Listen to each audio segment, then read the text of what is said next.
Bonjour et bienvenue dans mon journal de lecture.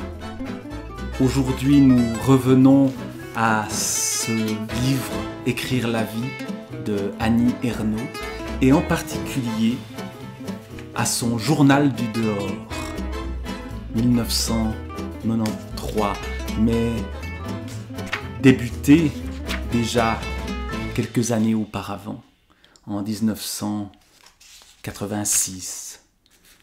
Journal du dehors. Notre vrai moi n'est pas tout entier en nous, écrivait Jean-Jacques Rousseau, qu'on trouve en exergue de ce livre-là. Voici comment Annie Ernaux présente son projet, et puis je lirai quelques petits extraits aussi. Dans l'avant-propos, voilà ce qu'elle écrit. Depuis 20 ans, j'habite dans une ville nouvelle, à 40 km de Paris, Cergy-Pontoise. Auparavant, j'avais toujours vécu en province, dans des villes où étaient inscrites les marques du passé et de l'histoire. Elle les décrit, ces villes, dans les livres précédents. La ville d'Yvetot, où elle a passé son enfance. La ville d'Annecy aussi, où elle passe un certain temps. Arrivée dans un lieu sorti du néant en quelques années, privé de toute mémoire, aux constructions éparpillées sur un territoire immense, aux limites incertaines, a constitué une expérience bouleversante.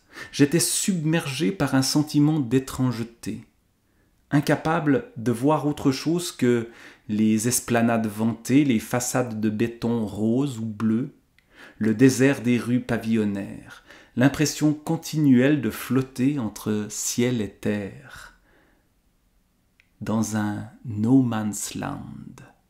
Mon regard était semblable aux parois de verre des immenses bureaux, ne reflétant personne que les tours et les nuages. Je suis sorti peu à peu de cette schizophrénie.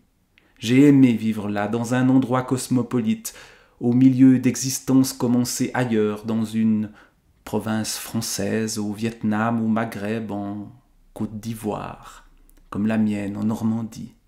J'ai regardé à quoi jouaient les enfants au pied des immeubles, comment les gens se promenaient dans les rues couvertes du centre commercial des Trois Fontaines, attendaient sous les abribus. J'ai prêté attention aux propos qui s'échangeaient dans le RER.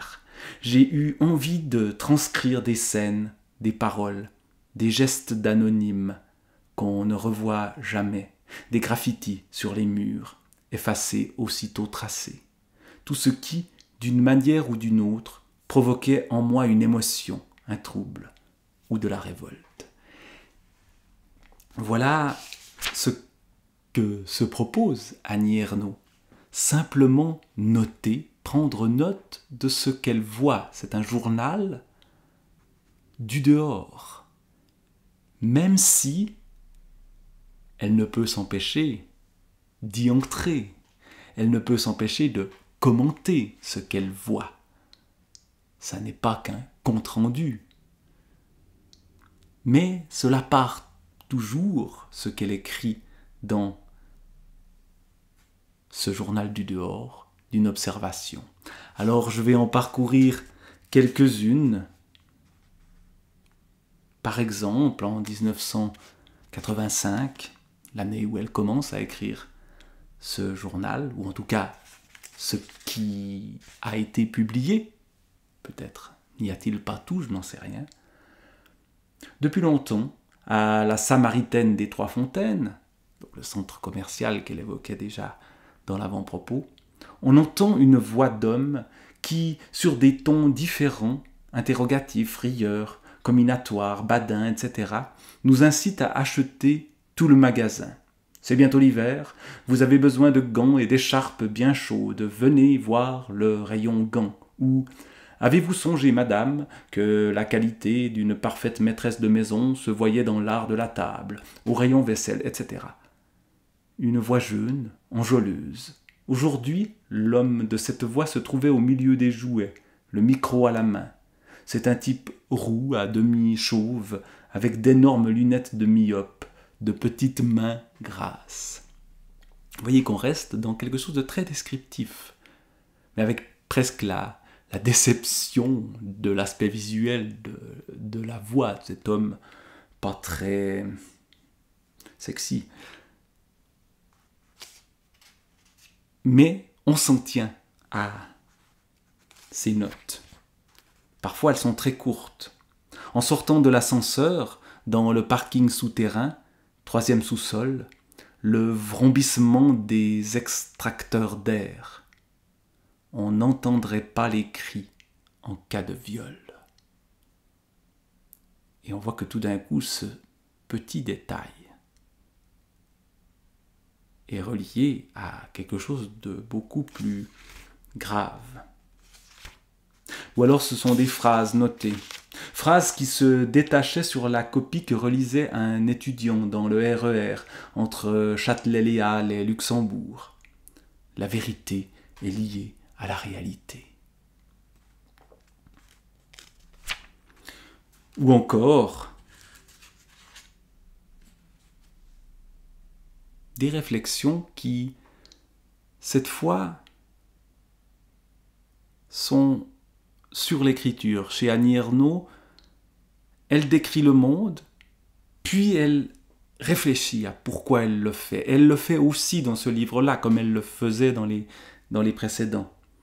Pourquoi je raconte, décris cette scène, comme d'autres qui figurent dans ces pages? Qu'est-ce que je cherche à toute force dans la réalité? Ça rejoint la vérité est liée à la réalité. Cette phrase qui se détachait sur la copie que relisait un étudiant dans le RER entre Châtelet, Léal et Luxembourg. Qu'est-ce que je cherche à toute force dans la réalité? Le sens, souvent, mais pas toujours.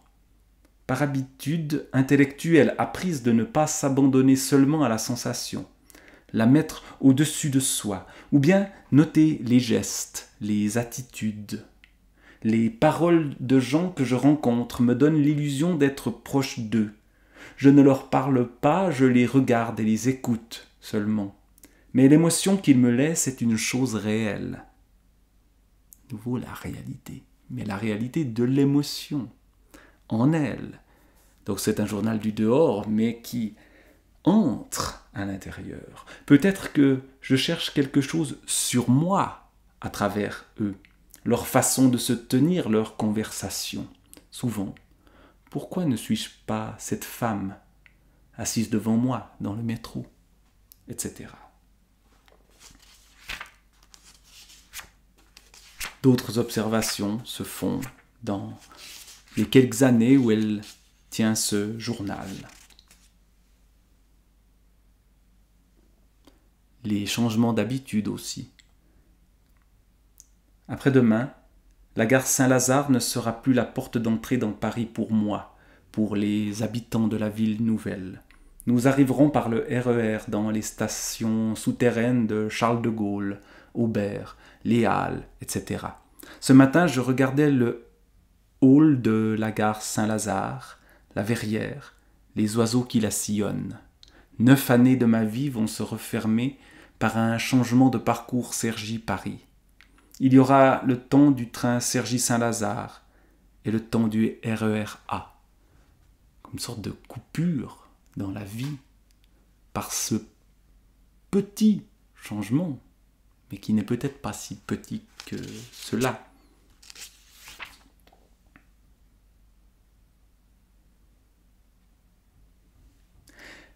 Exercice rhétorique à la station Charles de Gaulle Étoile, à 9h30 du soir. Un jeune homme ivre interpelle un type assis, la quarantaine, paumé, mais pas encore clodo, juste encore à la croisée des chemins.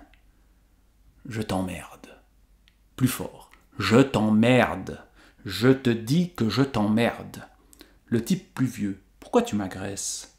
Parle-moi poliment. » S'ensuit une conversation entre les deux hommes, où celui qui se défend d'être un clochard explique aux jeunes qu'ils ne peuvent communiquer à cause de la manière vulgaire, agressive, que ce dernier a employée pour l'aborder. Tu arrives, tu dis « je t'emmerde ». La merde, je sais ce que c'est. je ne peux pas te répondre.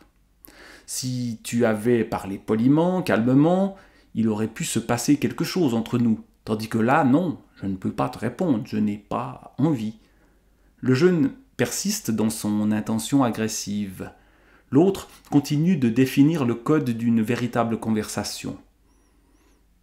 Dans un monde normal, dont déjà il est exclu matériellement, mais dont il veut garder les usages, à la manière des aristocrates ruinés, continuant de pratiquer le baise-main. Mais le jeune clochard n'est pas dupe. Il doit sentir qu'en acceptant de discuter avec lui, fût-ce du code de la bonne conversation, le paumé, qui refuse encore de se considérer comme son égal, ne tardera pas à l'être. Tous les voyageurs du quai regardent ailleurs ou lisent le journal. Je m'aperçois qu'il y a deux démarches possibles face aux faits réels. Elle revient tout d'un coup à l'analyse, après avoir décrit cette conversation à laquelle elle assiste. Elle en tire une conséquence de cet exercice rhétorique. Elle en fait peut-être elle-même de la rhétorique. Je m'aperçois qu'il y a deux démarches possibles face aux faits réels, ou bien les relater avec précision, dans leur brutalité, leur caractère instantané, hors de tout récit, ou les mettre de côté pour les faire éventuellement servir. Elle met des guillemets autour du mot servir, et une parenthèse autour de éventuellement. Entrer dans un ensemble, roman par exemple. Les fragments, comme ceux que j'écris ici, me laissent insatisfaite. J'ai besoin d'être engagé dans un travail long et construit, non soumis au hasard des jours et des rencontres.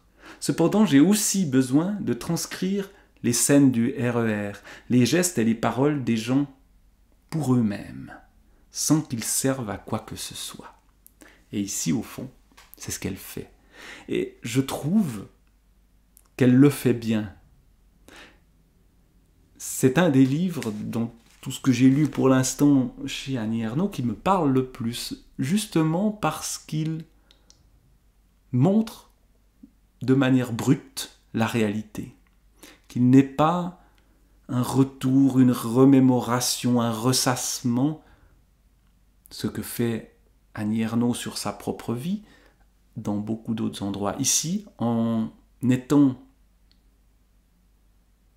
une vision du dehors, au fond, le réel nous apparaît de manière plus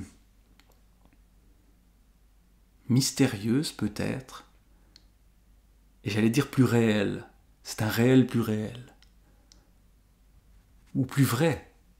Et on retrouve cette phrase citée tout à l'heure, ou vue par Annie Ernaux elle-même, sur la réalité et la vérité.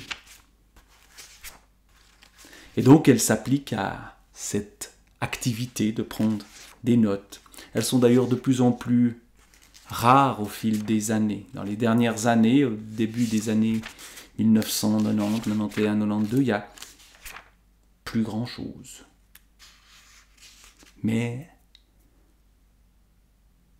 ce qui reste montre un monde souterrain souvent, le monde du métro, ou un monde que d'habitude on cache ou auquel on n'est pas attentif parce que c'est le monde de la vie quotidienne. Donc c'est avec beaucoup d'intérêt que j'ai lu ce journal du dehors d'Annie Ernaux. Une autre manière d'écrire la vie.